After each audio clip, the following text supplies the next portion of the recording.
Good morning, St. Francis, and good morning, people of God. It is Wednesday, the 19th day of February 2025, Wednesday of the 6th week of the year, the 6th week in Ordinary Time. We are expecting, not experiencing yet, but we are expecting some wintry weather here in Carolina. We can't even see because the overhang is over here. Some wintry weather. As you can see, the clouds are out and everything else like that. So we'll see what happens. They say 1 to 3, 1 to 4. It was 5 to 8. So, and of course, Carolina is being paralyzed already. So we'll see what happens. Today we are still having school though in the morning, and Bishop Luis is coming to celebrate part of the 25th anniversary of TFS. And so everyone's very excited to have him come to see us and get ready for all of that. And so we'll see what happens as this day unfolds. But our readings for today, the floods have come. The ark is upon the flood waters, and so Noah waits to see what happens. Again, sending out some ravens, sending out some birds to see if they return or not. The ravens seem to fly away and never come back again. You never know actually what happens to them. But then he sends out a dove, and the dove comes back again with that little branch of an olive tree, showing that the waters are receding, and it's time to get ready to depart from the ark. After that, and the ark comes to rest, an altar is built by Noah, an offering is made to God, and God basically says, you know, this was a mistake. I should not have done this before, and I won't do it again, which is kind of nice and gracious of God to do that. But again, it's this whole kind of thing where, why did you do this to begin with in the first place? And that if you regret doing it now. And again, this is where, God states, as long as I exist, which is forever, the sun and the moon will continue to rise and set. Summer and fall and winter will come. The seasons will change and everything else like that. So again, this interesting sort of guarantee, again, of God's guidance, of God's control of everything, which, again, always kind of begs that question: how far can we go as human beings to destroy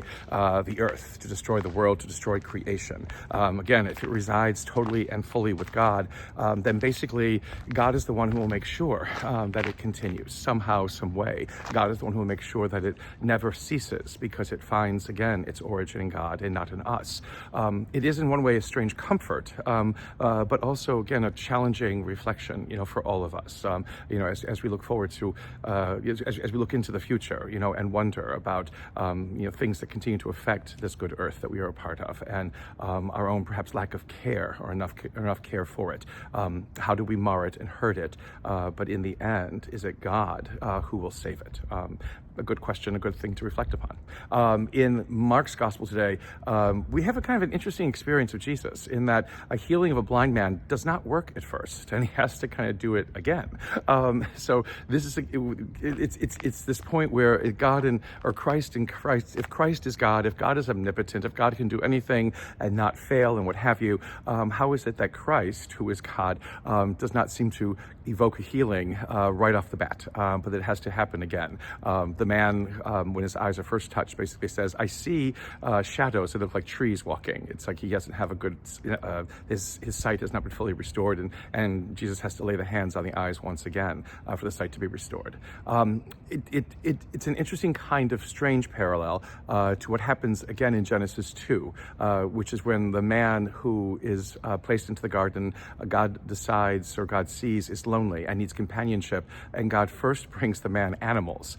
And it's nice and it's good, but the animals are not enough. And it's after that God decides this man needs a one like himself. And so woman is created. Again, a God who tries things and then sees how successful they are. And if he needs to try again, God will do that. It's the same thing with Ezekiel and the potter's wheel, where, again, God describes Israel as clay in the hand of a potter. And as a potter works, what the potter creates, if it does not turn out well, the potter just goes back and tries it again until it does. In this way, can we move away, from a God basically who is static in omnipotence, or static in the ability to actually get things done, and a God, again, who never stops getting things done, a God who always is at the ready to try again, and to try again, to try again, when the case of goodness and the case of being able to express that goodness is at stake. And so we begin to think, again, how God operates and how God works, in this way, and allow us to be able to see the many ways in which if things don't work out right, God is still at work, causing them to turn out right in the end, and allowing us to experience the fullness and hope of who it is that we are called to be and what we are meant to be in this world. A blessed day, St. Francis and people of God. If you're going to be experiencing snow, hopefully you are kept safe and warm. May the Lord give you his peace.